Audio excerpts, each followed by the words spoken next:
கர்த்தருடைய பரிசுநாமத்துக்கு மகிமை உண்டாவதாக. இந்த ஏப்ரல் மாதத்துல உங்களை பார்க்கவும் மிகவும் சந்தோஷம் அடைகிறோம். 1 யோவான் 4ஆம் அதிகாரம் 8ஆம் வசனத்தை நம்ம தியானித்து பார்க்கும்போது, கர்த்தர் அன்பின் தேவனா இருக்கிறார், அன்பின் சொரூபனா இருக்கிறார். அன்பில்லாதவன் எனக்கு சொந்தமில்லை என்று வேதம் சொல்லுகிறது.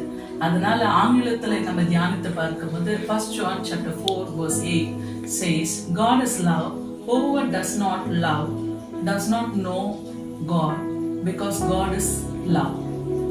இங்க கர்த்தருடைய வேதத்தை சற்று நிமிடங்கள் நம்ம தியானித்து பார்க்கும்போது, அன்பு இல்லாதவன் தேவனை அறியான், தேவன் அன்பாய் இருக்கிறார் என்று எழுதப்பட்டிருக்கிறது. அன்பு இல்லாதவன் தேவனை அறிய மாட்டான். அதனால கிறிஸ்துவானவர் அவர் அன்பு நிறைந்தவர். அதனால நம்மள தன்னுடைய அன்புனால அவர் நிரப்ப விரும்புகிறார். இன்னைக்கு நிறைய குடும்பங்களை பார்க்கும்போது அந்த அன்பு இல்லாமல் நிறைய குடும்பங்கள் தவித்துக் கொண்டிருக்கிறதை நம்ம பார்க்கிறோம். இந்த இடத்துல கர்த்தருடைய வேத வசனம் சொல்லுகிறது, whoever does not love does not know God, because God is love. This verse emphasizes that love is fundamental characteristic of the God, and those who lack love do not truly know or understand the God. இந்த இடத்துல நம்ம பார்க்கும்போது கர்த்தருடைய சுபாவத்தை குறித்து நம்ம பார்க்கும்போது, கர்த்தராகிய ஆண்டவர் கல்வாரி சிலுவையின் மேல அவர் தன்னைத்தான பலியாய் தன்னைத்தான ஒப்பு கொடுக்கும் போது அவர் பிதாவின் சித்தத்தை நிறைவேற்றத்தான் இந்த உலகத்துல வந்தார் என்று வேதம் சொல்லுகிறது. அதுக்காகத்தான் வேதம் தெளிவாய் சொல்லுகிறது, கர்த்தர் இந்த உலகத்தை எவ்வளவோ நேசித்தார், தன் ஒரே பேரான குமாரனான கிறிஸ்துவை நம்மளுக்காக பலியாய் கொடுத்தார்.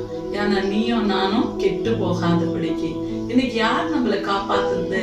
இந்நாள் வரல நம்ம உயிர் வாழ்ந்து கொண்டிருக்கிற காரணம் என்ன என்பதை யோசித்து பார்க்கும்போது, கிறிஸ்துவானவர் கர்த்தர் ஆவியானவர் அவர் உன்னை நேசிக்கிற தேவனா இருக்கிறார். இன்னைக்கு உன்னுடைய வாழ்க்கை நீ யோசித்து பார்க்கும்போது, இன்னைக்கு நீ ஜீவனோட உயிரோட இருக்கிறன்னா கர்த்தருடைய சுத்த கிருபை.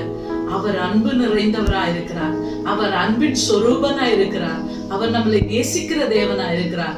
அதனாலதான் உனக்காக அவர் ஜீவனை கொடுத்த தேவன், அவருடைய ரத்தத்தை விலை கொடுத்து உன்னை வாங்கின தேவனா இருக்கிறார். உனக்காக அவர் தன்னுடைய சரீரம், உனக்காக அவருடைய சரீரம் கிழிக்கப்பட்டது என்று வேதம் சொல்கிறது. அதனால என் அன்பின் சகோதரிய சகோதரனை, கடைசி நாட்கள்ல வாழ்ந்து கொண்டிருக்கிற நாமும் ஒருவரோடு ஒருவர் நம்ம அன்பு கூற வேண்டும். இந்த உலகத்துல நம்ம கொண்டு போறது ஒன்றுமே இல்லை. ஆண்டவராகிய கர்த்தர் நம்மளுக்கு சமாதானத்தை கொடுக்க விரும்புகிறார், அவர் சந்தோஷத்தை கொடுக்க விரும்புகிறார். அதனால கிறிஸ்துவுடைய அன்பு நமக்குள்ள வெளிப்படணும்னு விரும்புகிறார். அதனால என் அன்பின் சகோதரிய சகோதரன், இன்னைக்கு அநேக குடும்பங்கள்ல பிரிவினைகள், இன்னைக்கு குடும்பத்துல கணவன் மனைவிக்கு மத்தியில சமாதானம் இல்லாத காரியம், இன்னைக்கு சபையில பிரிவினைகள், இன்னைக்கு அநேகருக்குள்ள அந்த வேறுபாடுகள் வித்தியாசங்கள் எதுக்கு காணப்படுது என்பதை பார்க்கும்போது, கிறிஸ்துவுடைய அன்பு இல்லாமல் வாழ்ந்து கொண்டிருக்கிறதுனால.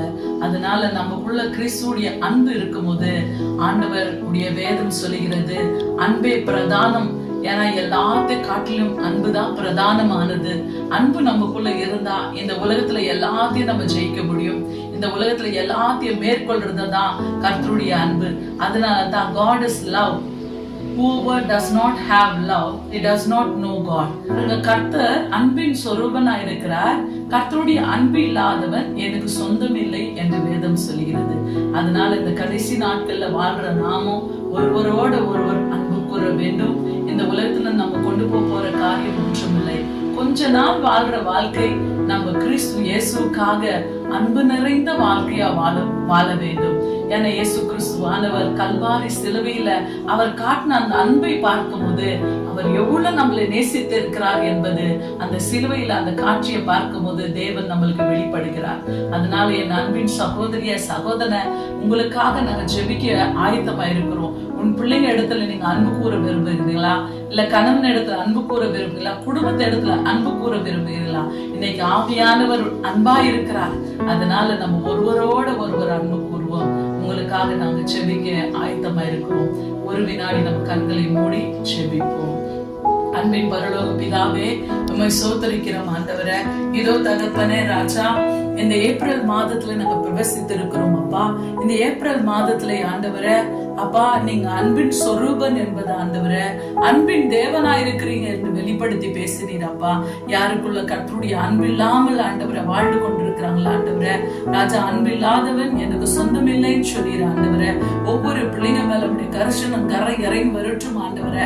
அற்புத காரியங்கள் செய்பவர் நீர் ஆண்டவரை, ஆலோசனை கொடுத்து நடத்துகிற தெய்வம் நீர் ஆண்டவரை. அப்பா ஒரு குடும்பம் ஆண்டவரை கிறிஸ்துடைய அன்பினால் நிரப்பப்படட்டும் ஆண்டவரை. கடைசி நாட்கள்ல வாழ்ற நாம ஆண்டவரை, குடும்பத்துல உபத்திரங்கள் உண்டு, பிரச்சனைகள் உண்டு, பாடுகள் உண்டு. ஆனாலும் ஆண்டவரை எல்லாத்துக்கும் தேவன் அப்பாற்பட்டது உம்முடைய அன்பு ஆண்டவரை. அன்பு இல்லாதவன் எனக்கு சொந்தம் இல்லைன்னு சொன்னீர் ஆண்டவரை. கிறிஸ்துடைய அன்புனால் ஒவ்வொரு சிறு பிள்ளைங்களை, வாலிபர்களை, வயதானவங்களை, குடும்பத்தாரை நிரப்பவீராக ராஜா. இந்த கடைசி நாட்கள்ல ஒவ்வொருத்தரும் ஆண்டவருடைய அன்புனால் நிரப்பப்படட்டும் ஆண்டவரை.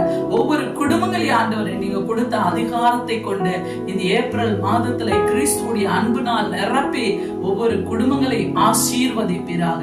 நீங்க கொடுத்த அதிகாரத்தை கொண்டு அண்ட சராசரத்தை படித்த தேவனுடைய நாமத்தினால் ஒவ்வொரு குடும்பங்களை ஆசீர்வதித்து வாழ்த்துகிறோம்.